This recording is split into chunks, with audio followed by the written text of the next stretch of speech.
बहुत बड़ा खड्डा है जी, अचानक रात बमबारी।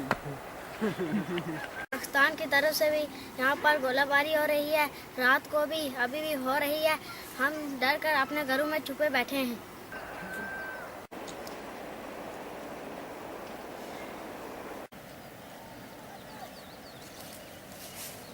मरते बनी